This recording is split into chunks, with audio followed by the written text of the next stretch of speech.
আল্লাহ জান্নাতের ভিতরে কোনো হারাম জিনিস খাওয়াবে না। আলহামদুলিল্লাহ বলেন। যা খাওয়াবে নির্ভেজাল ফরমালিন মুক্ত জান্নাতের নেয়ামত খাওয়াবে আল্লাহ। হ্যাঁ, এই দুনিয়ায় যেন মদ হারাম, মদ কিন্তু নাপাক। মদ যদি কারো কাপড়ে লাগে ধুইয়া নামাজ পড়া ফরজ। মদ কিন্তু মুদ যেরকম নাপাক মদ ওই রকম নাপাক। বুঝেন না আমার কথা? গাঞ্জার রস যদি কারো শরীরে লাগে ওই রস ধুইয়া তারপরে নামাজ পড়া ফরজ, কারণ এটা নাপাক। বোঝেন নাই মনে হয়?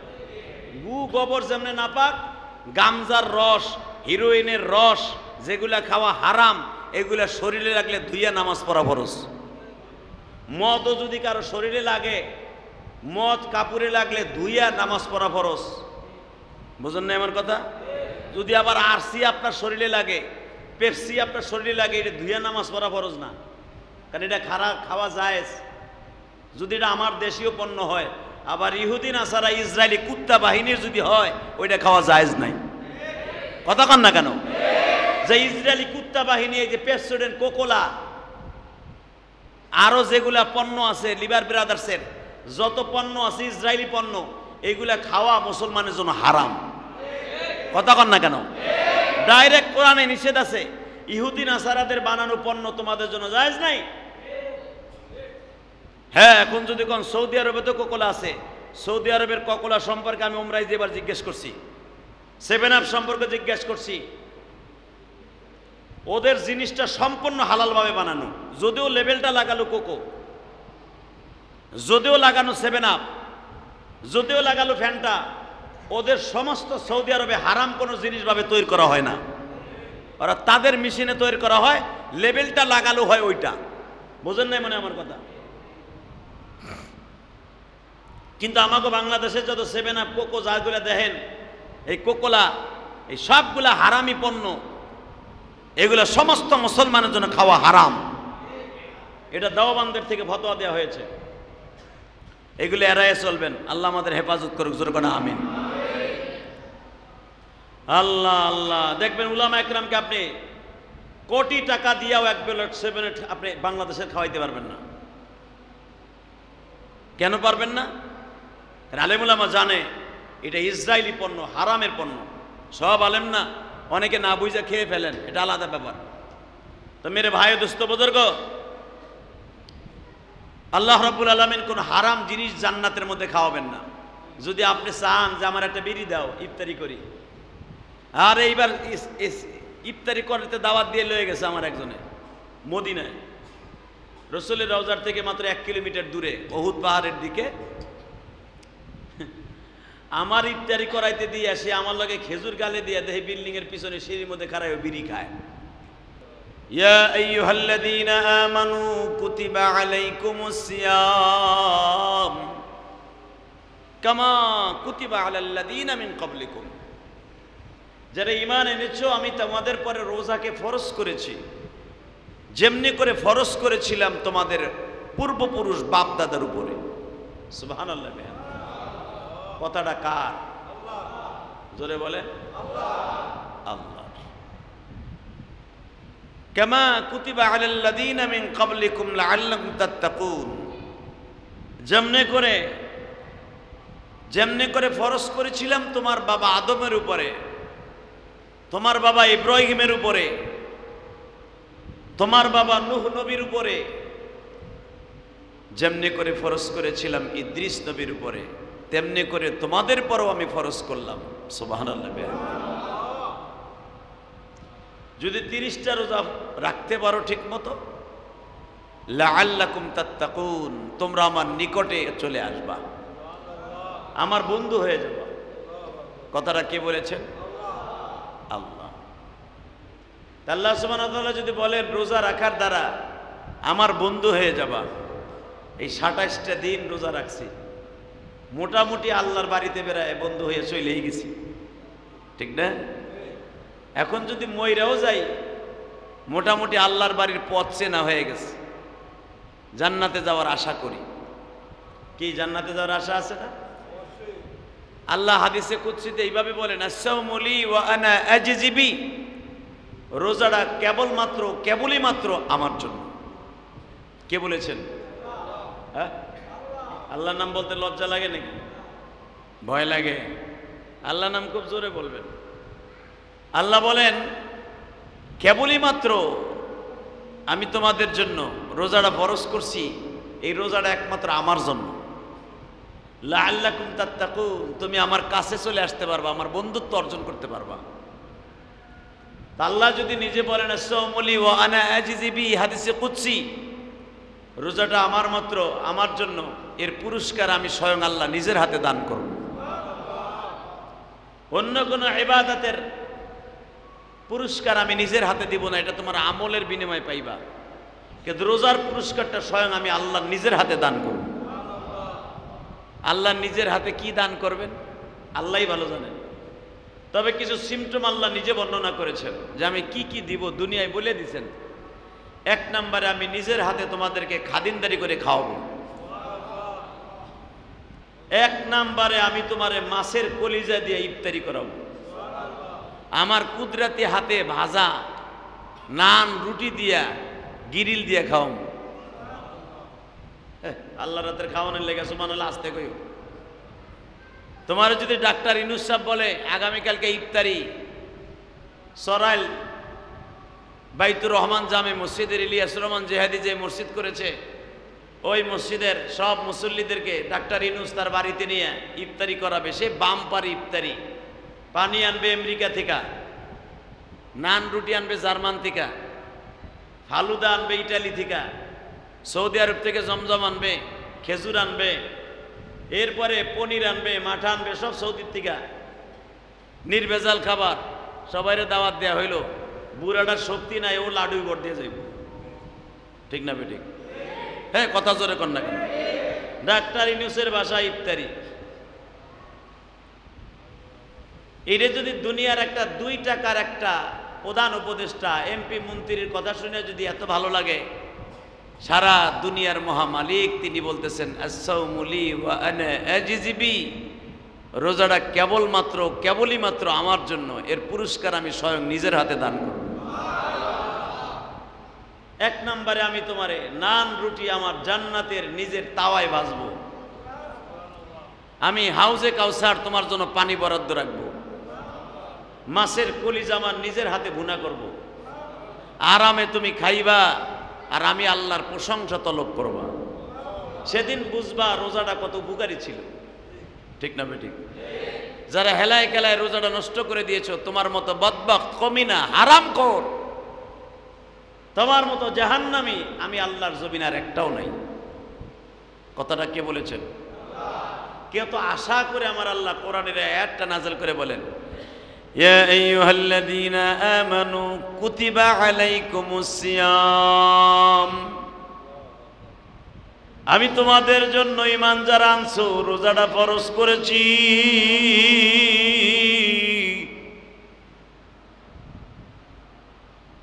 কেবল নাযিল করেছি জানোনি রোজার হুকুমটা কেন দিছি? একমাত্র তুমি আমার নৈকট্য হাসিল করবা, লাআল্লাকুম তাত্তাকুন। এই যে দেখেন যারা যোগালি আস্তরি কাজ করে ভাইজান, যারা স্যানিটারি কাজ করে, দেখবেন যারা মাটি কাটে, রাস্তায় ঝাড়ু দেয়, যারা রাস্তায় কাজ করে, যারা টিনের ঘরে কাজ করে, 10 তলা 20 তলার উপরে ছাদ ঢালাই দিতে যে কাজ করে, এই মাসের মধ্যে, এই বৈশাখ মাসে, জ্যৈষ্ঠ মাসে যদি রোজা হয়, এটা কি মাস চলে বাংলা? হ্যাঁ, চৈত্র মাস। এই চৈত্র মাসে রোজাটা চালু হইল। পুরা চৈত্র মাসটা রোজাটা রাখলেন, কত গরম, পানির জন্য কলিজাটা তোমার খারকার হয়ে গেছে, কলিজাটা শুকাইয়া চৌচির হয়ে গেছে। এত কষ্ট হওয়ার পরেও, যোগালি কাজ করার পরে, রাজমিস্ত্রি কাজ করার পরেও রোজাটা ভাঙস নাই। আহারে, স্ত্রী পুত্র ছেলে সন্তানকে সুখী রাখতে যাইয়া 1000 টাকা 800 টাকার যোগালি কাজ করতে যাইয়া, সারাদিন কাজ করার কারণে 800, 1000, 1200 টাকা, 1500 টাকা যোগালি পাবি। এই আশায় যদি সারাদিন সকাল থেকে নিয়ে সকাল 8টা থেকে নিয়ে বিকাল 5টা পর্যন্ত কাজ করতে পারস, 800 টাকা জোগালি নিয়া 1 কেজি চাউল কিনবি, ডাউল কিনবি, তরকারি কিনে বাসায় যাবি, বাচ্চা কাচ্চা নিয়ে ইফতারি করবি, সেহরি করবি বান্দা, আবার আরামে ঘুমায় থাকবি। 800 টাকার জন্য যদি সারাদিন কাজ করতে পারুস, আমি মাওলার হাতের ইফতারি করার জন্য কি সারাদিনটা রোজা রাখতে পারোস? তুই তো জানোস না রে পাগল, পানির পিপাসায় কাতর হইয়া রোজাটা যখন তুই রাখোস, আমি আল্লাহ ফেরেশতাদের ডাইকা ডাইকা বলি, দেখ আমার বান্দা ছাদ ঢালাই দিতেছে 10 তলার উপরে, রোজাটা রাইখা আমার বান্দা পানির জন্য পানি দিয়ে কাজ করে, ইচ্ছা করলে পানির নলটা গালের মধ্যে দিয়ে ঢক ঢক করে পেটটা ভরে ফেলতে পারে, পারে কিনা? সে পানির কাজ করে, পানি দিয়ে ঢালাই দিচ্ছে, পানি তার হাতের কাছে, কিন্তু আমি আল্লাহর ভয়ে পানিটা পেটের মধ্যে দেয় না। এ ফেরেশতারা সাক্ষী দাও, লাআল্লাকুম তাত্তাকুন,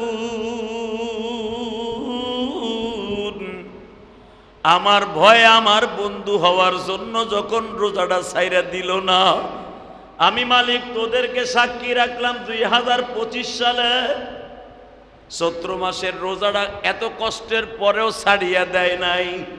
আমি আল্লাহ ওয়াদা করছি, ওরে আমি নিজের হাতে পুরস্কার দান করব। দোকানে চাকরি করে, গাঠিটা উঠাইতে, মালগুলা সাজাইতে কুড়াইতে কত কষ্ট হয়, পানির জন্য জিহ্বাটা শুকায় গেছে, আহারে আলা জিহ্বাটা শুকায় গেছে, কথা বলতে গেলে জিহ্বা ঘোরে না, কারণ মুখের মধ্যে লালা নাই, লালাটা শুদ্ধা শুকায় গেছে। ওই সময় যদি 2 লিটার 5 লিটার একটা ঠান্ডা পানি দেয়, 5 লিটার পানি ডক ডক করে খেয়ে ফেলতে পারবে এমন পিপাসা। সব কিছু বাদ দিয়া আমার পাগল আমার ভয়ে রোজাটা ছাইরা দেয় নাই। তোরা সাক্ষী থাকবে ফেরেশতা, আমি যখন হাউজে কাউসারের গিলাসটা ওর ঠোঁটের কাছে ধরবো, ওর ঠোঁটের কাছে হাউজে কাউসারের গিলাসটা ধরে বলবো, এই পানিটা আমি আল্লাহর কুদরতি পানি গো,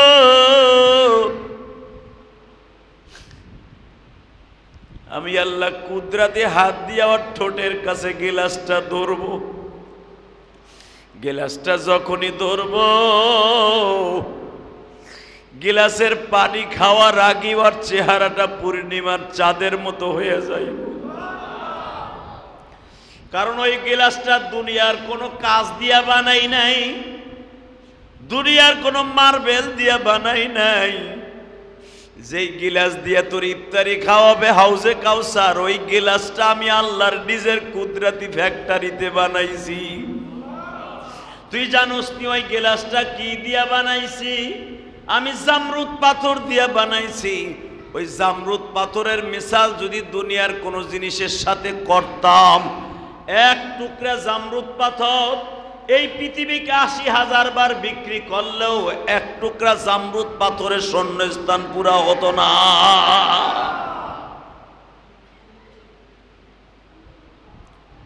আমার আল্লাহ আরো বলেন, শোন বান্দা, ইফতারি করানোর জন্য হাউজে কাউসারের গিলাস এত দামি হবে, যেই পেয়ালার মধ্যে তো ইফতারি খাবি মাছের কলিজা দিয়ে, আমার কুদরতি নান রুটি দিয়া, তুই তো জানোস না রে, ওই গিলাসটা আর ওই পিরিচটা, ওই পেয়ালাটা আমি আল্লাহ একুত পাথর দিয়া বানাবো। একুত পাথর কত দামি জানাস? জামরুদ পাথর যদি 80,000 বার বিক্রি করা হয়, একটা একুত পাথরের শূন্যস্থান পুরা হবে না। দুনিয়া 80,000 বিক্রি করলে এক টুকরা জামরুদ পাথরের শূন্যস্থান পুরা হবে না। আবার কোটি কোটি জামরুদ পাথর বিক্রি করলে একুত পাথরের এক টুকরা শূন্যস্থান পুরো হবে না। ওই পেয়ালার মধ্যে আমি আল্লাহ কলিজার ভুনা মাছের কলিজার নান রুটি দিয়ে ইফতারি করাবো। যখন আমি তোর ইফতারিটা সামনে দিব তুই এমনি বলে ফেলবি মালিক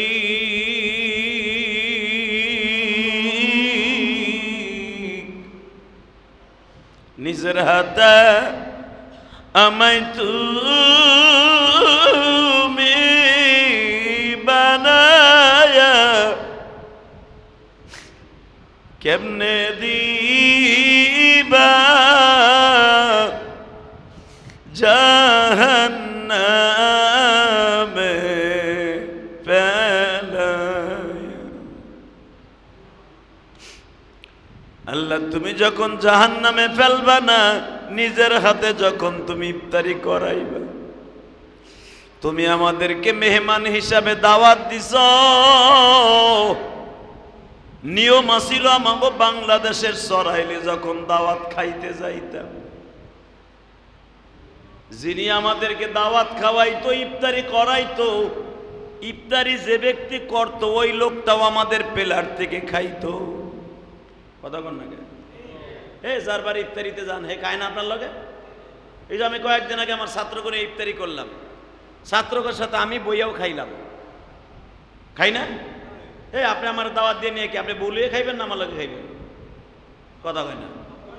হ্যাঁ, আপনি আমার দাওয়াত দিলেন, হুজুর আহেন আপনার হলে আমি ইফতারি করবো। আপনি আমার দাওয়াত দিয়া বউরে লইয়া চুলের পিঠে বইয়া ইফতারি করলেন, এটা কি মানুষের কাজ হইব? শয়তানের কাম হইব। কথা ঠিক না বেটে? আপনি আমার দাওয়াত দিয়ে আপনি ঘরের মধ্যে একা একা খাইবেন, এটা নিয়ম না। আপনার নিয়ম হলো আপনি আমার সাথে খাইবেন, ঠিক না বেটে? এটা হলো সুন্নাত। আপনি বললোকে খাইলে যে হারাম হবে তা না, এটা সুন্নাতের খেলাফ। মেজবান দাওয়াত দিয়া মেহমানকে সে নিজের হাতে মেহমানের সাথে বাইরে বাইরে খাওয়ানো, এটা হলো সুন্নাত।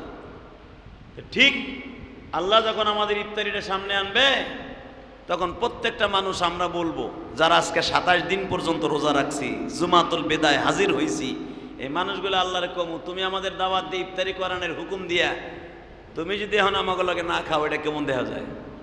সুবহানাল্লাহ কইলেন না? আরো জোরে কর, আরো জোরে। আল্লাহ খায়? এই কথা কর না কেন? আল্লাহ খায়? ঘুমায়?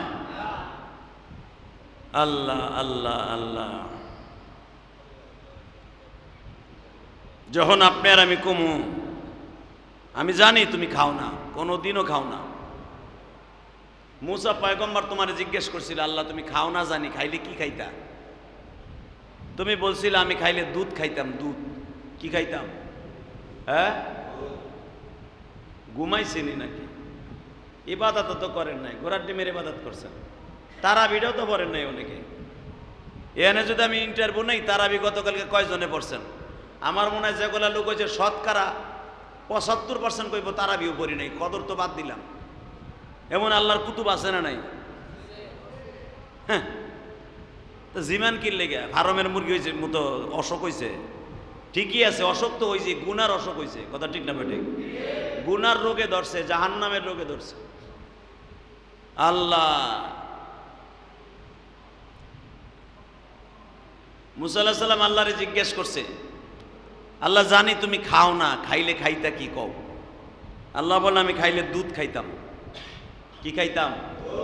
জোরে কন। মুদ। কি খাইতাম? দুধ। আল্লাহ, আমি একজনে বলছিলাম জান্নাতি ইফতারি করার জন্য যা চাবেন তাই পাবেন। এক বিড়িখোর দাম করে কয় বিড়ি পাওয়া যাবে না।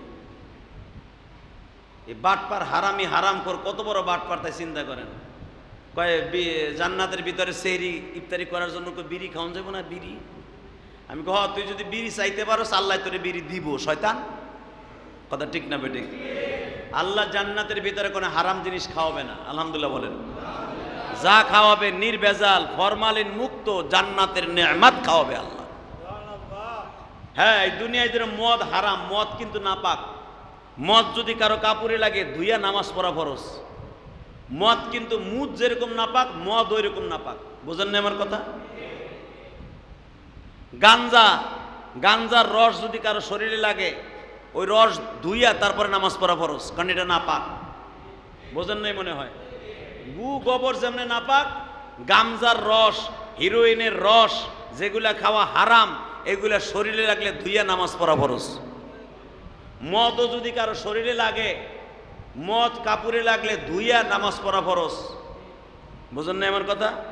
যদি আবার আরসি আপনার শরীরে লাগে, পেপসি আপনার শরীরে লাগে, এটা ধুইয়া নামাজ পড়া ফরজ না, কারণ এটা খাওয়া জায়েজ যদি এটা আমার দেশীয় পণ্য হয়। আবার ইহুদি নাসারা ইসরায়েলি কুত্তা বাহিনীর যদি হয়, ওইটা খাওয়া জায়েজ নাই। কথা কন না কেন? যে ইসরায়েলি কুত্তা বাহিনী, এই যে পেপসোডেন্ট, কোকোলা, আরো যেগুলা পণ্য আছে, লিভার ব্রাদার্সের যত পণ্য আছে ইসরায়েলি পণ্য, এইগুলা খাওয়া মুসলমানের জন্য হারাম। কথা কন না কেন? ডাইরেক্ট কোরআনে নিষেধ আছে, ইহুদি নাসারাদের বানানো পণ্য তোমাদের জন্য জায়েজ নাই। হ্যাঁ, এখন যদি কোন সৌদি আরবে তো কোকোলা আছে, সৌদি আরবের কোকোলা সম্পর্কে আমি উমরায় যেবার জিজ্ঞেস করছি, 7 আপ সম্পর্কে জিজ্ঞেস করছি।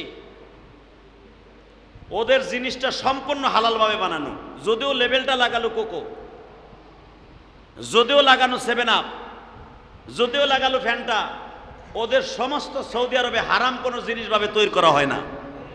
ওরা তাদের মেশিনে তৈরি করা হয়, লেবেলটা লাগালো হয় ওইটা। বোঝেন নাই মনে আমার কথা? কিন্তু আমাকে বাংলাদেশে যত 7 আপ, কোকো যাগুলা দেখেন, এই কোকোলা, এই সবগুলা হারামি পণ্য, এগুলা সমস্ত মুসলমানের জন্য খাওয়া হারাম। এটা দেওবন্দের থেকে ফতোয়া দেওয়া হয়েছে, এগুলো এড়াইয়ে চলবেন। আল্লাহ আমাদের হেফাজত করুক, জোরে করে আমিন। আল্লাহ আল্লাহ, দেখবেন উলামা একরামকে আপনি কোটি টাকা দিয়েও এক প্লেট 7 আপ আপনি বাংলাদেশের খাওয়াইতে পারবেন না। কেন পারবেন না? আলেম উলামা জানে এটা ইসরায়েলি পণ্য, হারামের পণ্য।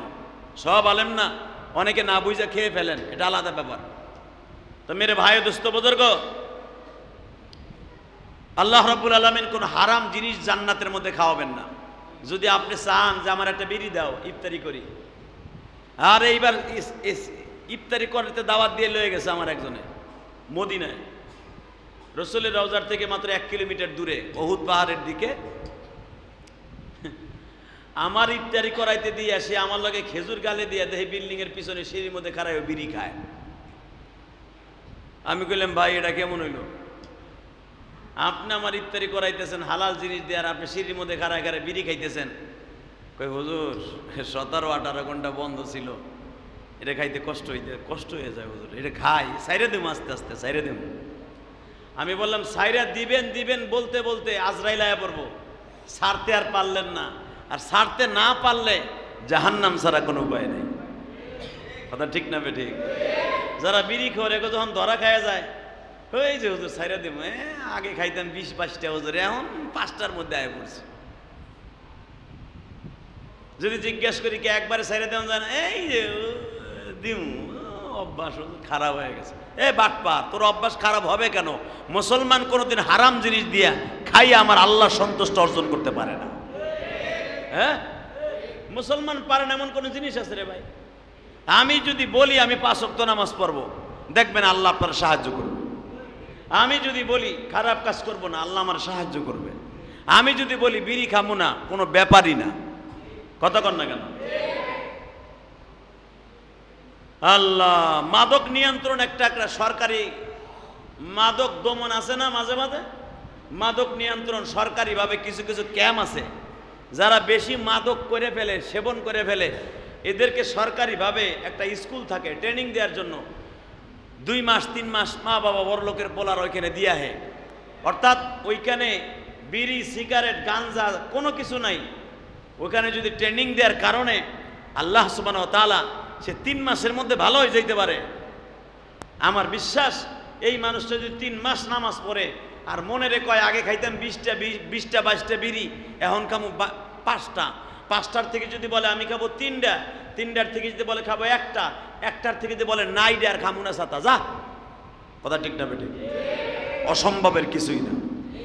ও বাটপাট রোজার মাসে কম খাইছে, ইফতারিটা কইরাই ওটার কাজা আদায় করে, সারা দিনের কাজা আদায় করে রাত্রে।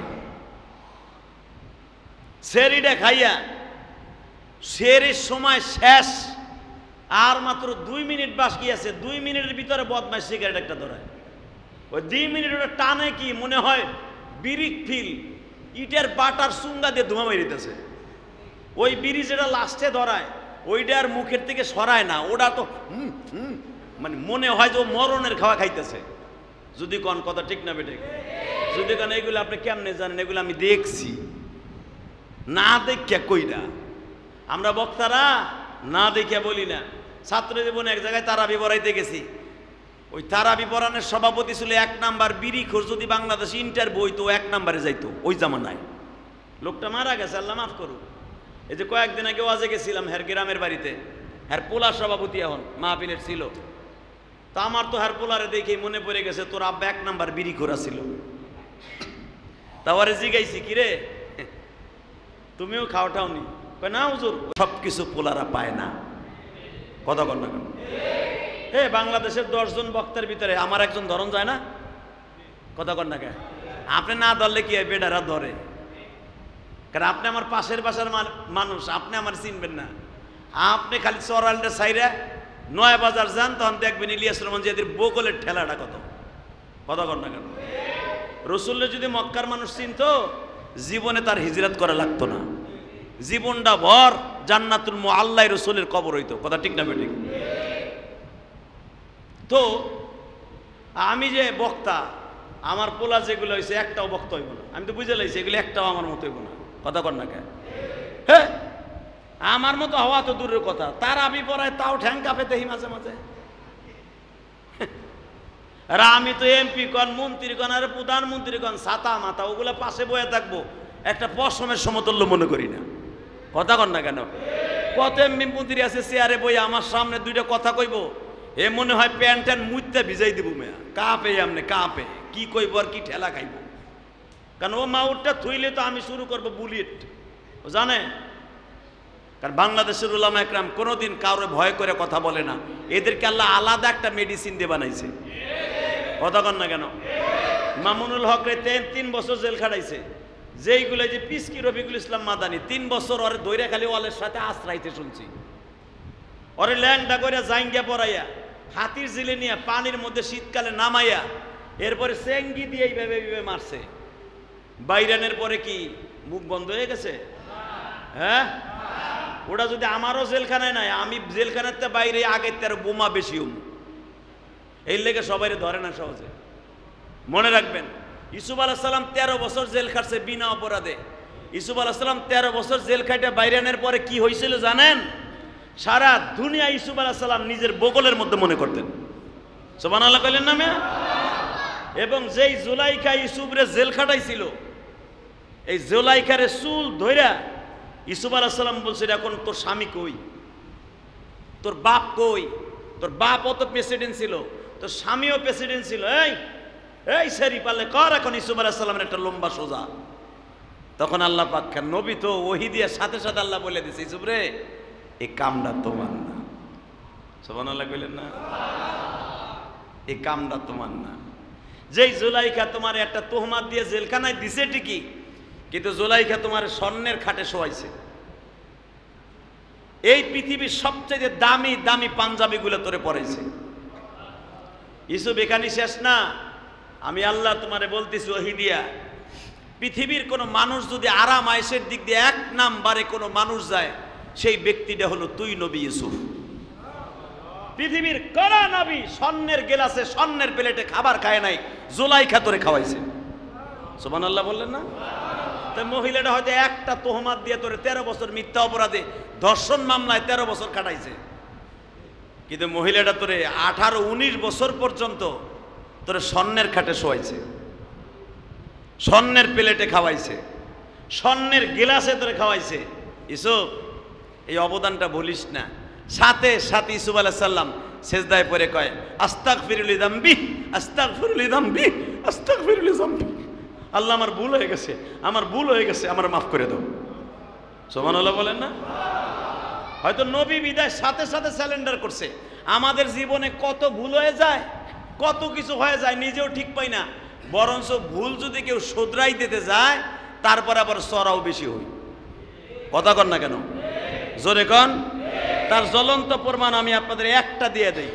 ভুল শোধরাই দিতে গেলেও আমরা তার উপরে চড়াও হই, তারে মাইট দেই। যেরকম বিগত সরকারের মাননীয় প্রধানমন্ত্রী যে ছিল, বিগত সরকারের প্রধানমন্ত্রী, সাবেক প্রধানমন্ত্রী, বাংলাদেশের সব আলেম উলামা যখন দেখলো শেখ হাসিনা হ্যার বাপের মূর্তি বানাবার লাগে উঠে পড়ে লেগে গেছে। কথা কন না কেন? আর এই মূর্তি বানানোর এক নাম্বার সিগনেচার করে গেছিল একজন সারাল মন্ত্রী, তারে আপনারা চিনেন, সুধাংশু শেখর হালদার, চিনেন না এর নামটা?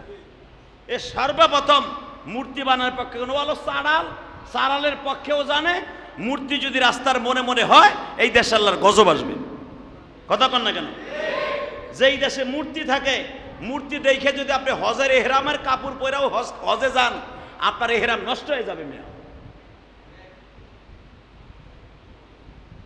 ওই সাড়াল জানতো যে এটা করলে মুসলমান হজ কবুল হইব না, নামাজও কবুল হইব না।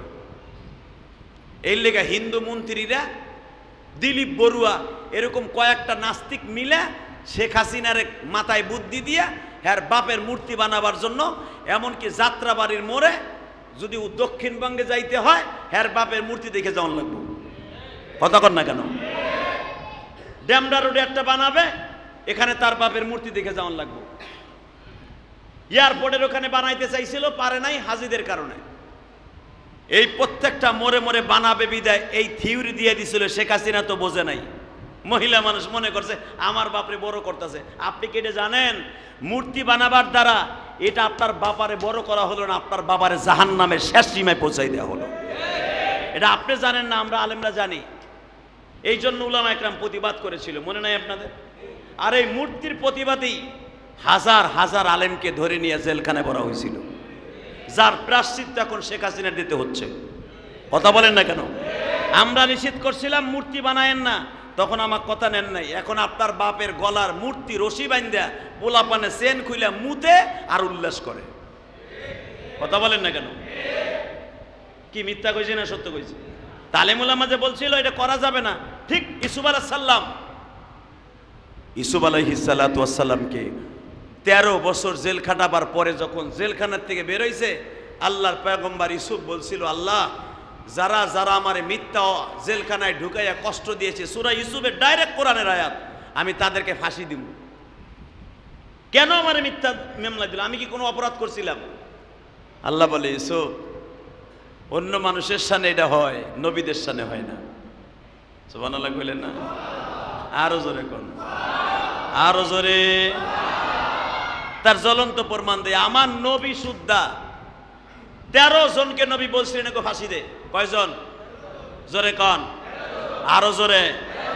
আপনি তো খালেন জানেন রসুলের মিঠা সুন্নাতটা, আপনি জানেন নবী কেউরে জীবনে থাপ্পড় দেয় নাই, নবী কেউরে বকা দেয় নাই। আরে মিয়া, নবী ফাতে মক্কার পরে, মক্কা বিজয়ের পরে 13 জনকে ফাঁসির কাছে ঝুলাইয়া মারার অর্ডার দিয়েছেন ডাইরেক্ট।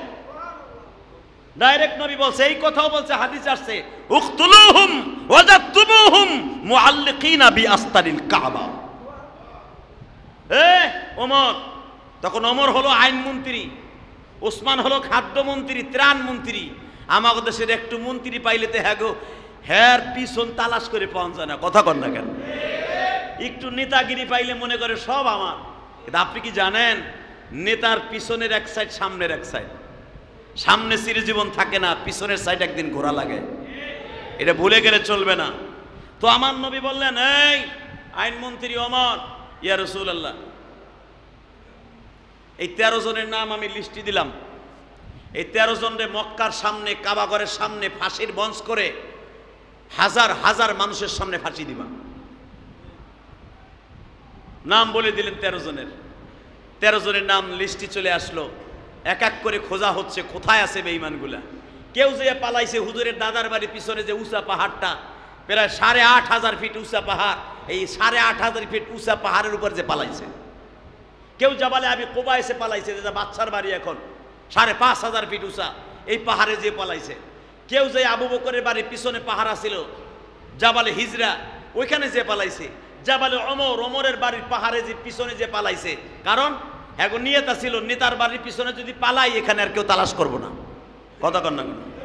আওয়ামী লীগের যেগুলো আকাম কুকাম করছে, যাগো বিরুদ্ধে মামলা হয়েছে, আর অধিকাংশ খুঁজা দেখেন বিএমপির নেতাগো বাড়িতে আছে। কথা কন না কেন? কোটি টাকার বিনিময়ে, লাখ টাকার বিনিময়ে তাদের বাড়িতে যে আশ্রয় নিয়েছে। এটা শুধু এই জামানায় না, এই জামানায় না, এটা ওই জামানায় আসিল। জাওয়ালে ওমরের পিছনে পালাইছে, যে ওমরের বাড়ির পিছনে পালাইলে এখানে কেউ খুঁজতে আইব না, কারণ আমার তো ফাঁসির হুকুম হয়ে গেছে। আর মোহাম্মদ ফাঁসির হুকুম যখন দিছে, আমারে বাঁচায়া রাখবে না। ঠিক না ঠিক? জোরে কর। তাহলে বোঝা গেল এখন যে নেতাগুলা আর এক বিরোধী দলের নেতার বাড়ি যে পালায়, এই হাদিসটা তারা ওহিনতে নিছে। ঠিক না ঠিক?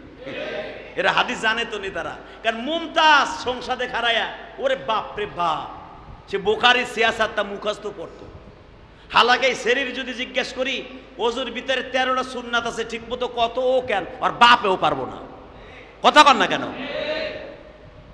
13টা সুন্নাত যদি ওই মুমতাজরে জিজ্ঞেস করি যে ওজুর ভিতরে 13টা সুন্নাত আছে, নামাজের ভিতরে 13টা ফরজ আছে, কত খাড়ায়া, ও সংসদে ও কেন, আর বড় নেতাও পারতো না। দাঁড়ানোর দিকে তো ওমরের, জাবালে ওমরের যে পালাইছে, জাবালে আবু বকরের যে পালাইছে, জাবালে উসমানের উপর যে পালাইছে, জাবালে আবি কুবাইসের মধ্যে যে পালাইছে, 13 নেতায় 13 জায়গায় যে পালাইছে, একজন পালায় নাই। সুবহানাল্লাহ। নাম তার আবু দাসানা। নাম কি? হ্যাঁ, নামটাও তো মনে রাখবেন না। নাম রাখবেন সাকিব খানের, শাহ আলম খানের, তারপরে ওই যে শাহরুখ খানের, এগো নাম মুখস্থ রাখবেন। এগো গেলেই তো কবরে জিগাইব, সাকিব খানের ছবি দেওয়াস নাই কে বুড়া, এ তো তোর দেশের সুপারস্টার, দেহাউস নাই কে। কথা ঠিক না বেটে? এটা জিগাইব না? হালাকেই 13 জনের ফাঁসি আমার নবী নিজে লাগছে মিয়া। এই 13 জনের নাম আপনার মুখস্থ করার দরকার, এটা জিজ্ঞেস করবে কবরে। কথা ঠিক না বেটে? যেগুলো এমপি মন্ত্রী আছে, এইগুলোর জিজ্ঞেস করবে নবীর কাছ থেকে আইন শেখো নাই কেন, নবীর আদর্শ তোদের মধ্যে ছিল না কেন। জিজ্ঞেস করা হইল, কি রে সবাই পালায়, তুই পালাস নাই কে? আবু দাসানা তুই পালাস নাই কে? পট করে বলে ফেলছে, আমার জানা আছে যেই লোকের রাগ বেশি ওই লোকের মায়া বেশি। হ্যাঁ, সুবহানাল্লাহ। বৌরে লইয়া ইফতারির সময় কইও। আমি আবার বলছি, আবু দাসানা বলতেছে, আমি জানি যার রাগ বেশি তার মায়া বেশি। এবং আমার জানা আছে পৃথিবীর কোন মানুষের সামনে যেই শব্দটা আল্লাহ ইউজ করে নাই, আপনার সামনে ইউজ করছে। নবী শুনতাছে, ওর বক্তব্য কি, মরার ভয় কি কি কয়। তোর তো ফাঁসি দিমু, তুই আর কি কষ্ট। আবু দাসানা বলে, পৃথিবীর শ্রেষ্ঠ একটা কথা আল্লাহ আপনার সামনে নাজেল করছে। কি? ওয়ামা আরসালনাকা ইল্লা রাহমাতাল লিল আলামিন।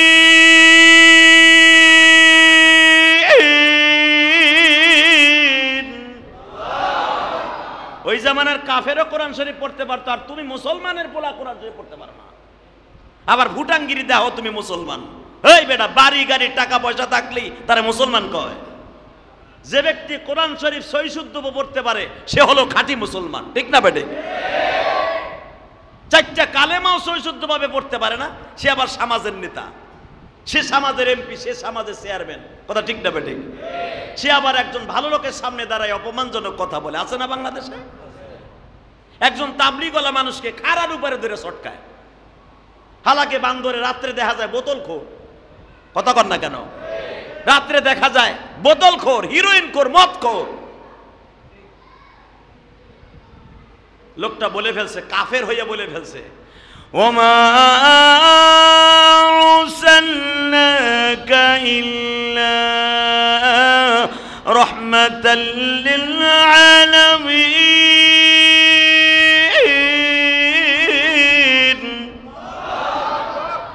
সাহাবীর একটা জায়গায় দুর্বল ছিল, মনে রাখবেন।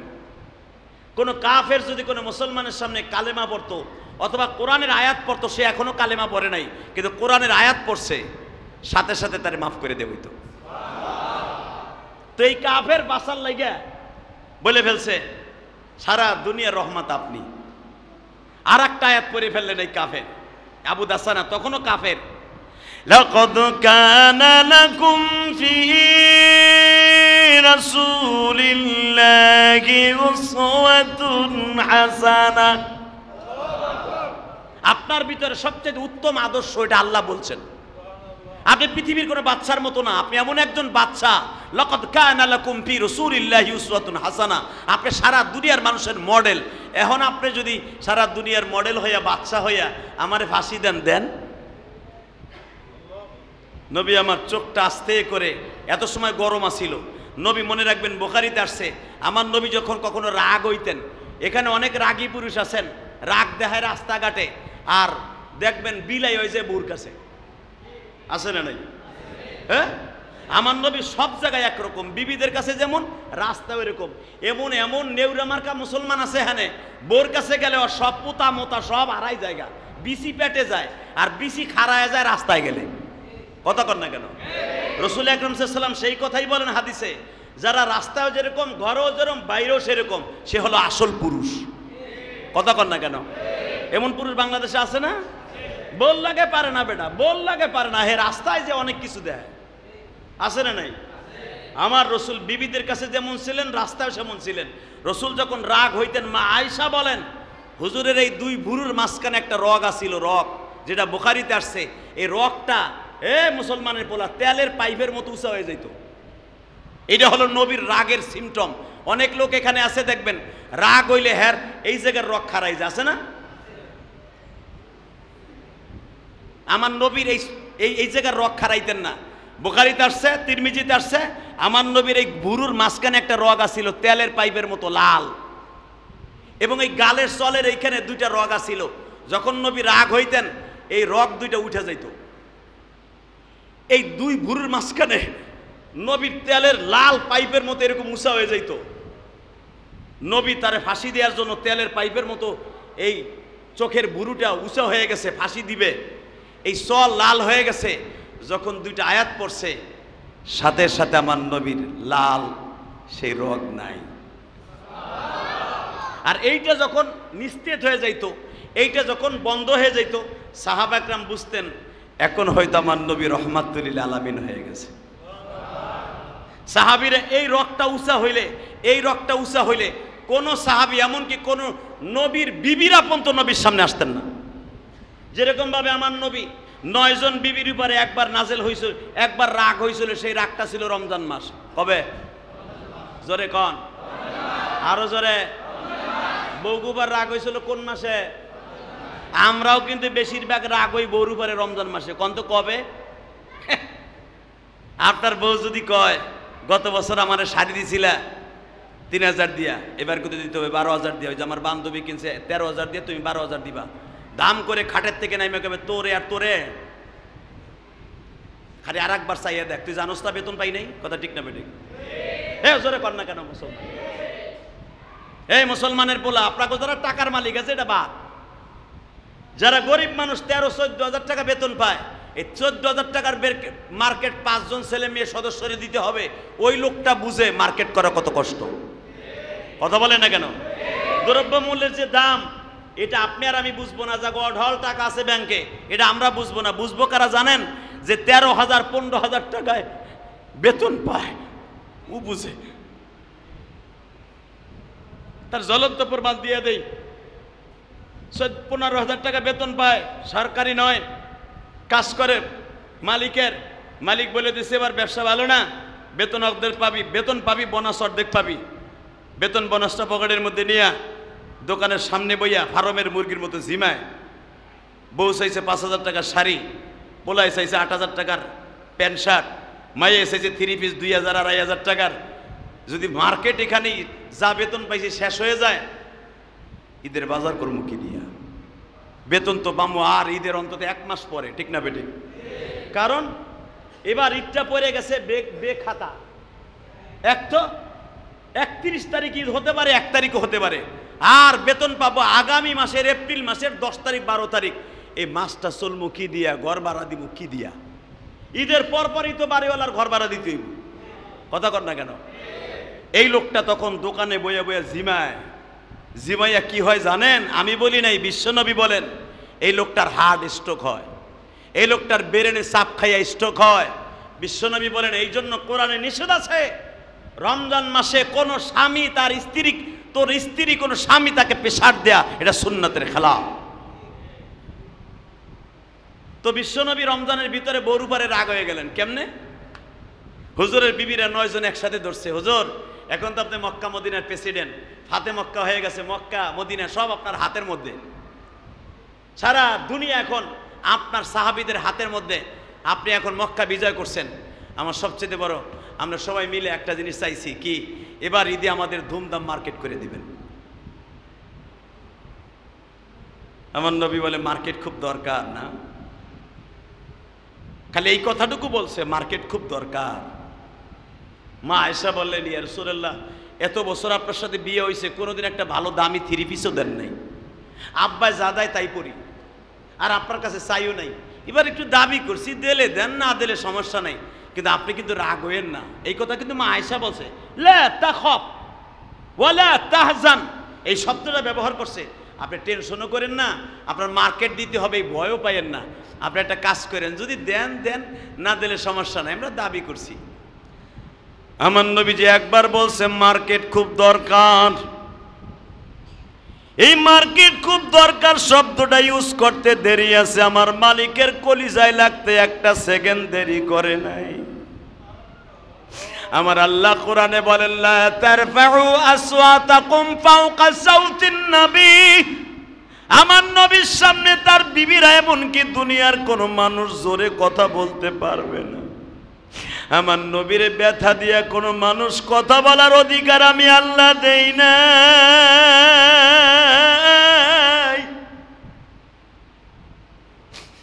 নবী আমার কষ্ট পাইয়া যখন বলছে মার্কেট খুব দরকার,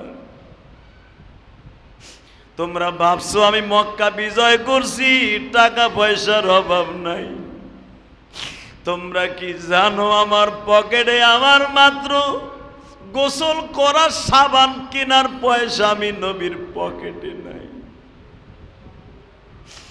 এই কথা বলে মসজিদের নববীর ভিতরে নবী রাগটা করে বসে আছে। নবীর এই 2 কপালের মাঝখানের রগটা বাবা লাল হয়ে গেছে, চলের রগগুলা লাল হয়ে গেছে। আমার মালিক বলিয়া দিলেন নবী আপনার 9 জন বিবি একসাথে তালাক দিয়ে দেন, আমি আল্লাহ নতুন করে আবার আপনারে বিয়ে দিমু।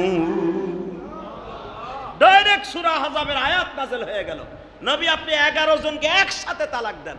কে বলতেছে? আল্লাহ। জোরে বলেন আল্লাহ। আরো জোরে আল্লাহ। একসাথে 9 জনকে তালাক দেন, আমি আল্লাহ আপনাকে আবার নতুন করে বিয়ে দেব।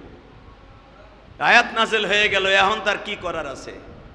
এখন আর কি করব? যেই আল্লাহ বিয়ে করতে কইছিল ওই আল্লাহ এখন তালাক দিতে কইতেছে। এখন আপনি বলেন নবীর বিবিদেরকে তালাক দেওয়ার পরে পৃথিবীর কোনো মানুষের বিয়ে করা তাকে জায়েজ নাই, সারা দুনিয়ার উম্মতের জন্য তাকে বিয়ে করা হারাম। তাদের ভিতরে কান্নাকাটি আরম্ভ হয়ে গেল, আমাদের জিন্দেগির অবস্থা কি হবে? আল্লাহ বলে দিয়েছে তালাক দিতে। 1-2 দিন না, পুরা রমজানের 10 তারিখ থেকে নিয়ে 29 তারিখ পর্যন্ত আমার নবী মসজিদে ছিলেন, একটা মিনিটের জন্য ঘরে যায় নাই, কোনো বিবির ঘরে যায় নাই। এই 29টা এই 21টা অথবা 19টা দিন আমার নবী মসজিদে কাটাইছে, একটা বিবিও একটা সেকেন্ডের জন্য ঘুমায়নি। কারণ তাদের সবচেয়ে বড় জান্নাতের নিয়ামত ছিল তার স্বামী নবী মুহাম্মদ রাসূলুল্লাহ। এটা আপনার আমার বউ না যে রাগ করে থাকলে অন্য রুমে ঘুমাইতে হের মজা লাগে। কথা বললেন না কেন? হে চায় আপনি আলাদা রুমে ঘুমান। আমার নবীর এমন একজন নবী, তার বিবিরা একটা সেকেন্ডের জন্য নবী ঘরে থাকতে অন্য জায়গায় রাখতে তারা রাজি না। সেই মানুষটা 19 দিন আজকে মসজিদের মধ্যে হয়, মসজিদে খায়, মসজিদে সেহরি করে, মসজিদ ইফতারি করে। বিবিরা পাগল, এক ঢোক পানিও তারা খায় না। ইফতারি করার জন্য শুধু কোন রকম কলাটা ভিজায়, কোন রকম একটু একটা খুরমাকে 10 ভাগ করে একটু গালে দেয় সেহরির সময়, বাকিটা খায় না। 19 দিনের দিন কোরআনের আয়াত আবার নাযিল হয়েছে, আমার নবী এরপরে ঘরে ঢুকছে। আরো জোরে বললেন না? এরপরে নবীর বিবিরা বললেন জীবনে আর কোনোদিন আপনার কাছে কোনোদিন একটা 3 পিসও চাবো না, কিন্তু আপনি আমাদের সাথে একটা ওয়াদা দেন, জীবনে কোনোদিন এই যে এই রগটা আমাদের সামনে উঁচা করবেন না, অর্থাৎ এই রাগ আপনি দেখাবেন না। বুখারীতে আসছে এই রগটা আপনি উঁচা করবেন না, এই রগ উঁচা করলেই তো তাদের পরে রহমত নাযিল হইতো না। মেরে ভাই দোস্ত বুজুর্গ, এই সাহাবী যখন বললেন আপনার সাথে দামি আর কেউ নাই, সঙ্গে সঙ্গে বলতে দেরি আছে। নবী বললেন, ওমর রে দেখো তো এই লোকটার ছোট বাচ্চা আছে কিনা। বলতে দেরি আছে, দেখে 7 বছরের একটা বাচ্চা, ছোট্ট মেয়ে নবীর সামনে আয়া পড়ছে। আরো জোরে কইলেন না? নবী জিজ্ঞেস করলেন ছোট বাচ্চাটাকে, তোমার আব্বারে ফাঁসি দিব, তোমার কাছে প্রতিক্রিয়া কি তাই বলো। এখন কানবেন, পৃথিবীর এমন কোনো বাচ্চা নাই তার বাবারে যদি পুলিশের সামনে কেউ মারে ওই মেয়েটা ওই ছেলেটা সহ্য করতে পারবে না, ঠিক না বেঠিক? নবী বললেন তাকে চোরের মতো বান্ধাও, ফাঁসির মঞ্চের জন্য নিয়ে যাও। ছোট্ট মেয়েটা একটা দৌড় দিয়ে যায় বিশ্ব নবীর পাও দুইটা জড়াই ধরছে। আমি শুনেছি তোমার নাম রহমাতুল লিল আলামিন, আমার বয়স 8 বছর, তুমি জীবনে কোনোদিন বাপ দেখো নাই গো, তুমি 6 বছর বয়সে মুহাম্মদ মা হারাইছো। যদি মায়ের দরদ বাবার দরদ থাকে তোমার অন্তরে, আমার বাবারে তুমি ফাঁসি দিও না। নবী অজরে কান্তাছে, চাদর দিয়া চোখ মুছতাছে। 10,000 সাহাবী তারা সবাই কান্দে। ছোট্ট মেয়েটা এইভাবে দৌড়ায় আর বলে ফাঁসির মঞ্চের সামনে যায়, ও জমিনের মালিক, তোমার নবীর কাছে ওহী দিয়া বলিয়া দাও আমার আব্বুরে যেন ফাঁসির মঞ্চে না দেয়।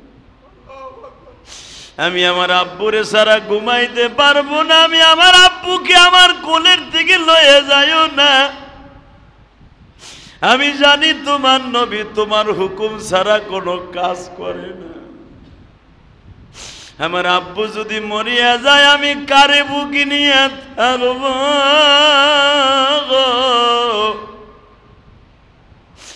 নবী কাবা ঘরের দরজার সামনে দিয়া দৌড় দিয়া ওই বাচ্চাটারে কোলে নিয়ে বলে, তোমার চোখের পানিগুলা মুইসা ফেলো, আমি তোমার আব্বুরে ফাঁসি দিব না।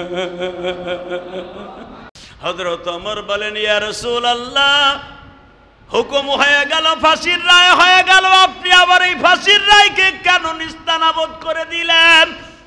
নবী আমার বলেন, ওমর রে, যেই মালিক অর্ডার দেয় ওই মালিক আবার অর্ডার ফিরাইয়া লয়। কেন আমি তো দুনিয়ার জজ সাহেব না রে ওমর, আসমান জমিনের মালিক যিনি উনি হলো বড় জজ সাহেব। উনি অর্ডার দিয়েছিল এদের ফাঁসির মঞ্চ দেওয়ার জন্য। কালেরা ইসলামের সবচাইতে বড় দুশ্মন ছিল রে ওমর। ইসলামের দুশ্মনির কারণে ফাঁসির মঞ্চে মওলাই দিয়েছিল, কিন্তু এই ছোট মেয়েটার চোখের পানি আমার মওলার কলিজা ভেদ করে ফেলছে। এই ছোট মেয়েটার চোখের পানির খাতিরে হয়তো মালিক ওর থেকে অর্ডার উঠাই নিয়ে গেছে। ওমর রে, ফাঁসির মঞ্চটাকে সরাইয়া ফেলা, এই সাহাবী দাসানাকে এমনে করে নাজাত দিয়া দে। দাসানা দৌড়ে আসলেন, ইয়া রাসূলুল্লাহ, যুগে যুগে কি এইভাবে হুকুম থাকবে? নবী আমার বলেন, মনে রাখো, দুনিয়ার সব প্রেসিডেন্ট ইচ্ছা করলে তারে মওকুফ করে দিতে পারে, কিন্তু যার মৃত্যু ফাঁসির কার্যকারের মধ্যে লেখা আছে, দুনিয়ার কোন মানুষ তারে অসাধারণভাবে মৃত্যু দিতে পারবে না। ঠিক না বেঠিক? জোরে কর। নবী এক এক করে 13 জনকে সবাইকে আল্লাহর হুকুমে মাফ করে দিলেন। শুধু মনে রাখবেন, কথাটা বুঝাইতে চাইছিলাম কোনটা? নবীও রাগ করতেন, নবীও ফাঁসির মঞ্চের হুকুম দিয়েছিলেন, হয়তো তাদের আমলের কারণে, তাদের চোখের পানির খাতিরে রব্বে কারিম কয়েকজনকে মাফ করে দিয়েছিলেন। বাকি কয়েকজনকে ফাঁসির মঞ্চে ঝুলানো হয়েছিল। বোঝা গেছে নবী শুধু মিঠা সুন্নাতি আদায় করে নাই, নবী তাদেরকে ধরে ধরে কল্লা উড়াইছে।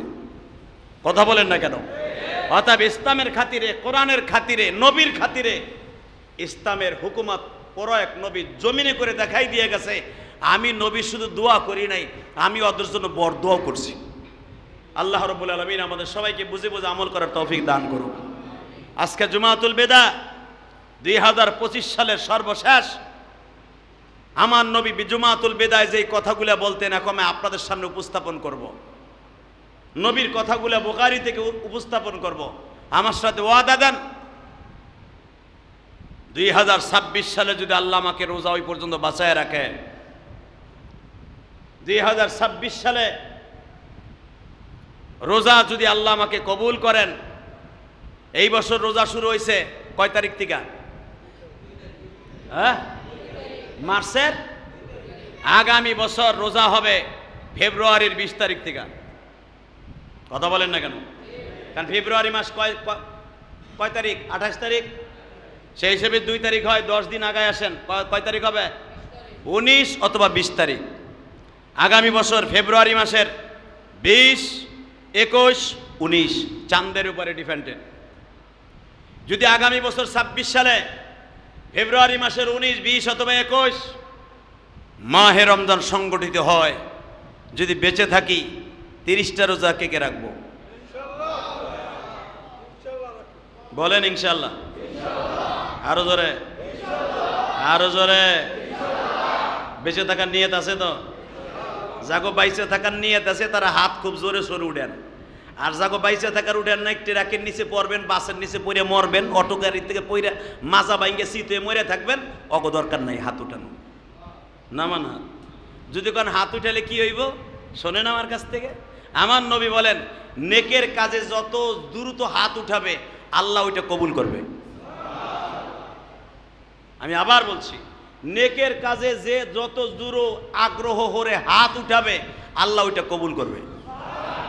আগামী বছর 26 সাল ফেব্রুয়ারির 20 তারিখ 19 তারিখ পর্যন্ত বেঁচে থাকার নিয়ত আছে না নাই? আছে? সবাই আছে? আমার আছে, আমার আছে। একটা শর্তের উপরে বেঁচে আছি, বেঁচে থাকার নিয়ত আছে। যদি আল্লাহর হুকুম হয় চলে যেতে হবে, ঠিক না বেঠিক? যদি বেঁচে থাকি, আমার হায়াত থাকে, সুস্থ শরীরে যদি আল্লাহ রাখে, আগামী বছর 26 সাল 19, 20, 21 যদি রোজা হয়, 30টা রোজা রাখার নিয়ত করে 1 বছর বেঁচে থাকবো। কার কার নিয়ত আছে? লিল্লাহি তাকবীর। নামান হাত। নবীর বিজুমাতুল বিদায় প্রথম উপস্থাপন। দ্বিতীয় উপস্থাপন, আল্লাহ যদি বাঁচায় রাখে, আজকার থেকে নিয়ে এতদিন নামাজ রোজার ভিতরে একটু ঘাটতি করতাম, নামাজটা ঠিক মতো পড়তাম না। আজ থেকে ওয়াদা করেন 1 ওয়াক্ত নামাজ ছেড়ে দেব না ইনশাল্লাহ। ইনশাল্লাহ বলেন, 1 ওয়াক্ত নামাজ ছেড়ে দেব না। নামান হাত। 2 নম্বরে, 3 নম্বরে আল্লাহর বিধান, আল্লাহর হুকুম সুস্থ শরীরে বেহুশ হওয়ার আগ পর্যন্ত, স্ট্রোক করার আগ পর্যন্ত, সেন্স থাকা পর্যন্ত আল্লাহর হুকুমের বাহিরে কোনো কাজ করব না। রাজি আছে ইনশাল্লাহ?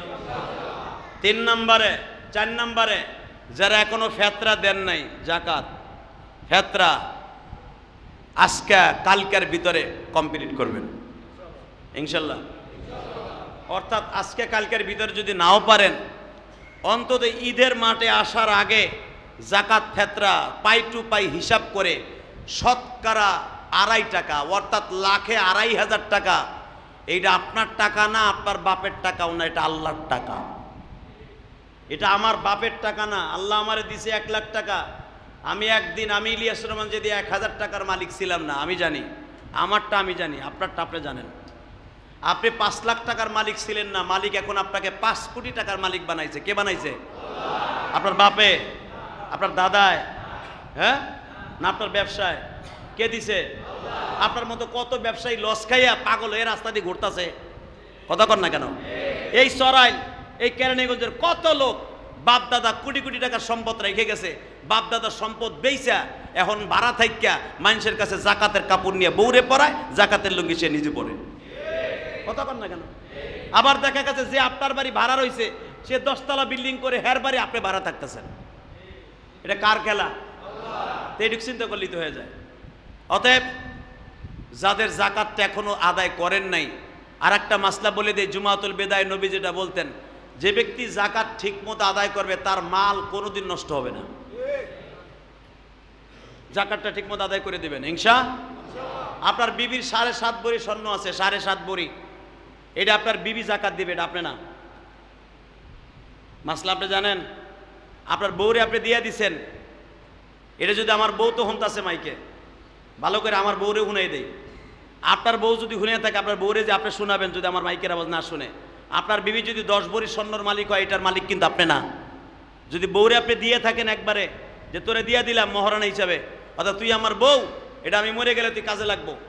মেয়েদেরকে কেন স্বর্ণ দেওয়া হয়, মোহর কেন দেওয়া হয়? অর্থাৎ স্বামী মরে যাওয়ার পরে ওই টাকাটাও তার গাছ হয়ে খারাপে, পোলাপানে ভাত না দিলেও ওইটা দিয়ে অন্তত আমার ওই মা, আমার ওই বোনটা জীবনযাপন করতে পারবে। এই জন্য আল্লাহ মোহরের বিধান রেখে দিয়েছে। আর এটা দিয়ে ফরজ। আপনি মহারানা হিসাবে 10 ভরি স্বর্ণ দিচ্ছেন, এটা যদি আপনার বউরে লিখে দিয়ে থাকেন, লেখা না দিয়ে দিচ্ছেন, এটা আরামে। আর মনে করবেন ওইটা আপনার বউর, যেটা আপনি চাইলে পাবেন না। যদি আপনি যে বলেন আমার কিডনি ট্রান্সফার করতে হবে, তোমার ওখানটা 5 ভরি স্বর্ণ দাও, তোমার তো আছে 25 ভরি অথবা 12 ভরি, ওইখান থেকে আমারে দাও, 5 ভরি দাও, আর 7 ভরি রাইখে দাও, যেন জাকাত দেওয়া না লাগে। যদি আপনার বউ কয়, কে তোমার ওই যে সরাইল মাঠের কোনায় বাড়ি আছে না, ওইটা বেচতে পারো না, তুমি আমার স্বর্ণের দিক মুখ দাও, কে কথা কর না কেন? বন্ধ একটা জায়গা আসলে বেচে কিডনি ট্রান্সফার করো। যদি এই কথা আপনার বউ কয়, তাহলে মনে করবেন এই স্বর্ণের মালিক আপনার বউ, ওইটার জাকাত আপনার দেয়া জায়েজ নাই, জায়েজ নাই। যদি চাইলে বউ না দেয়, তাহলে ওইটার মালিক সে, ওইটার জাকাত আপনি দিলে হবে না। দিলে হবে, কিন্তু এটা দেওয়ার আপনার জন্য মুস্তাহাব না। হ্যাঁ, আপনি দিলে দিতে পারবেন, কিন্তু বউরে এটা বলতে পারবেন যে তোমার তো এবিলিটি নাই, তুই তো আর গার্মেন্টসে চাকরি করস না, তুই তো আর কোনো কিছু ইনকামও করস না, তোর জাকাত না দিলে তো তোরে আল্লাহ কেলাইবো, আমারও কেলাইবো, আমারে কেলাইবো না, তোরে কেলাইবো। তুই যখন আমার ছেলে মেয়ের দায়িত্ব নেস, যা তোর জাকাতটা আমি আদায় করে দিলাম। যদি এই শর্ত আপনি তার সাথে করে দেন, তাহলে আপনার বউ জাহান্নামের হাত থেকে বাঁচবে, নচেত না। বুঝতে পেরেছেন আমার কথা? স্বর্ণের জাকাত অধিকাংশ কিন্তু মেয়েদের উপরে ফরজ, আপনার পরে ফরজ না। অতএব যদি আপনি দিয়ে দেন, এই ইহসানের পরে দিতে পারবেন। জাকাতটা ঈদের মাঠে যাওয়ার আগে দিয়ে দিবেন, বলেন ইনশাল্লাহ। আপনার যদি ব্যাংকে 1 বছর 1 লক্ষ টাকা থাকে, 1 লাখ, 1 বছর ঘোরার পরে ওই টাকাটা যদি এইভাবেই থাকে, 2500 টাকা আপনার জাকাত দেয়া ফরজ। এটা আপনি দিতে হবে, দিতে হবে, দিতে হবে। যদি না দেন ঠিক মতো, আপনার টাকা বাড়বে ঠিকই, আপনার ব্যবসা বাড়বে ঠিকই, 5 বছর পরে এই টাকা জং ধরতে ধরতে হঠাৎ করে কিডনি নষ্ট, ব্রেন টিউমার, হার্ট নষ্ট, যে কয় টাকা জাকাতে আপনি ফাঁকি দিছিলেন, এক ধাক্কায় চলে যাবে 35 lakh. I come challenge, I come challenge, I come challenge. 5 বছর জাকাত ঠিক মতো দিবেন না, ফেতরা দিবেন না, আল্লাহর কসম, যে কয় টাকা আপনি জাকাতে ফাঁকি দিছেন, দুদুকে ফাঁকি দিলে যদি সরকার আপনার দুদুকের মামলা হয়, মালিকের দোজকের একটা মামলা আছে, সেটা জাকাতের মামলা। জাকাত যারা ঠিক মতো আদায় না করবেন, আপনার মাল ধ্বংস হয়ে যাবে, আইজ হোক কাইল হোক ধ্বংস হবে, হবে, হবে, হবে। কারণ এটা আল্লাহর হুকুম, আপনি লঙ্ঘন করেছেন। ইনশাল্লাহ জাকাতটা দিবেন তো সবাই? কন্যা কন্যা জাকাত দিবেন তো ইনশাল্লাহ সবাই? আর এই হাদিসটা বউরে যে কানের মধ্যে ভালো করে গরম পানি দিয়ে ঢুকাই দিবেন, তো স্বর্ণের জাকাতের মালিক কিন্তু আমি চান্দু না, তোরটা তুই দিবি। যদি কেন আমি করতে দিব, তাহলে আধা ভরি বেচ, আধা ভরি বেচে দে, বেচে হলো 10 আনি, বেচে হলো 7.5 ভরি স্বর্ণের জাকাত আপনার বোর দেয়া ফরজ, ফরজ, ফরজ। গেল। ফেতরাটা ঈদের মাঠে আসার আগে দিয়ে দিবেন। জাকাত ফেতরা এতিমখানা মাদ্রাসায় দান করবেন, আল্লাহ কবুল করেন, আল্লাহুম্মা আমিন। ربنا ظلمنا أنفسنا وإن لم تغفر لنا وترحمنا لنكونن من الخاسرين اللهم اغفر لنا ولوالدينا رب ارحمهما كما ربياني সগীর। আল্লাহ চোখের সামনে দেখতে দেখতে 27টা রোজা শেষ হয়ে যাইতালে মালিক জুমাতুল বিদার জুমার নামাজটা নবী অনেক দেরি করে পড়তেন,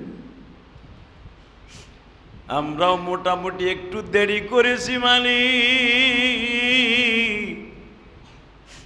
রোজা রাইখা কথা বলতে কষ্ট হয়, তাও তোমার বান্দাদের উপকারের জন্য বলছি।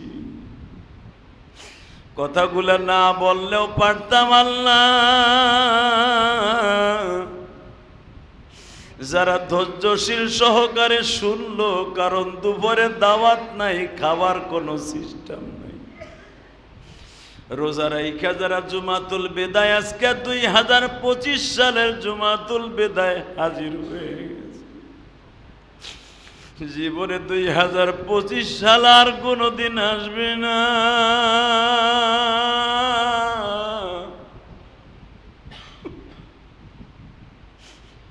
যদি এটা আমাদের জীবনের শেষ জুমার নামাজ হয়, মেহেরবানি করে আমাদের জীবনের সব গুনাহগুলি মাফ করে দিও। এমন একদিন ছিল এই সরাইল যে কোনো এক মসজিদে বাবার হাত ধরে জুমাতুল বিদায় যাইতাম। আজকে সেই বাবার কবরের হাড্ডিগুলা মাটির সাথে মিশিয়ে গেছে। আল্লাহ অনেকে ছিল মা বলতো বাবা ঈদের মার্কেট করবি না, সময় চলে যাইতাছে। আজকে ওই জনম দুঃখিনী মা কার কার নাই জানি না। আমি ইলিয়াসুর রহমান জেহাদি 12 বছর বয়সে মা হারাইছি।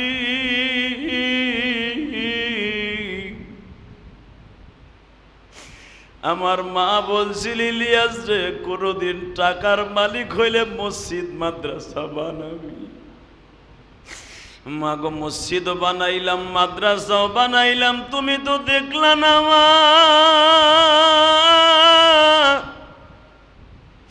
হাজার হাজার মানুষ এই মসজিদে নামাজ পড়ে, গ্রামের বাড়িও তো মসজিদ বানাইছি, এটাও তো দেখলা না। আল্লাহ তোমার কাছে একটাই দরখাস্ত, আমার জনম দুঃখিনী মায়ের কবরটা জান্নাতের বাগান বানায়। আমার দাদা দাদি, নানা নানি, চাচা চাচি, ফুফা ফুফি যারা কবরে চলে গেছে, কবরটা জান্নাতের বাগান বানায় দিও। আল্লাহ তুমি তাকায় দেখো যাদের চোখে পানি, কতজনের জন্য আমরা মার্কেট করছি, বাবার জন্য করতে পারি নাই, যাদের বাবা নাই, যাদের মা নাই, মার জন্য করতে পারে নাই। মনের ভিতরে কত ব্যথা। হাজার হাজার টাকার মার্কেট করলাম, আবার মার্কেটের মধ্যে আমার মায়ের শাড়ি নাই, আবার বিবি শাড়ি নাই। আল্লাহ যাদের বিবি নাই, মা নাই, বাবা নাই, প্রত্যেকের কবরটা জান্নাতের বাগান বানায় দিও। আমার নবী জুমাতুল বিদায় মদিনায় মা খাদিজার কথা মনে করে অঝরে কাঁদতে থাকতেন। আমার বিবিদের মার্কেট করলাম, আমার খাদিজা আজকে দুনিয়ায় নাই। আল্লাহ এমনি করে আরো যারা বিবিদের কথা মনে করে, মার কথা, বাবার কথা মনে করে কাঁদে, এদের জীবনের সব গুনাহ মাফ করে দাও, তাদের কবরগুলো জান্নাতের বাগান বানায় দাও। অনেক মা বোন আছে বাসায় বসে হাত তোলে, স্বামী নাই, কলিজার টুকরা সন্তানও মারা গেছে। আল্লাহ ওই মা বোনদের দোয়াগুলো কবুল করে নাও। অনেক মা বোন অসুস্থ আছে, অসুস্থতার কারণে রোজাটাও রাখতে পারে নাই, মেহরবানি করে তাদের রোজার কাফফারাগুলো কবুল করে নাও। আল্লাহ মিরপুর সিরাখানা থেকে আমার এক ভাই আসছে, আমার মাদ্রাসা একটু আগে টাকা দিয়ে দোয়া চাইলো। আল্লাহ আমার মাদ্রাসা অনেকে 1 বস্তা চাউল দেয়, 1 বস্তা ডাউল দেয়। এখানে অনেক এতিম অসহায় ছাত্র আছে। আল্লাহ যারা দান করে তাদের দানগুলো কবুল করে নাও। আল্লাহ তাদের বিবি বাচ্চাকে কবুল করো, তাদের জাকাতগুলোকে কবুল করে নাও, তাদের ফেতরাগুলোকে কবুল করে নাও। এদের সম্পদের মধ্যে, ব্যবসার মধ্যে বরকত দান করো, হালাল রিজিকের ব্যবস্থা করে দাও। আমার বাংলাদেশটাকে কবুল করো আল্লাহ, আমার বাংলাদেশটাকে সমস্ত বিপদ থেকে রক্ষা করো আল্লাহ। শয়তানের চোখ থেকে আমার বাংলাদেশটাকে হেফাজত করো। সারা পৃথিবীর নাস্তিকদের চোখ পড়ছে আমার এই মুসলমান ছোট্ট দেশের উপরে। আল্লাহ বেঈমানের চোখগুলোকে তুমি নষ্ট করে দাও আল্লাহ। আল্লাহ বিশেষ করে ফিলিস্তিনের মুসলমানকে রক্ষা করো, ফিলিস্তিনের মা বোনদেরকে রক্ষা করো। ইসরায়েলি কুত্তা বাহিনীর হাত থেকে আমার ফিলিস্তিনি মুসলমানকে রক্ষা করো, ইসরায়েলের হাত থেকে ফিলিস্তিনি মুসলমানকে রক্ষা করো আল্লাহ।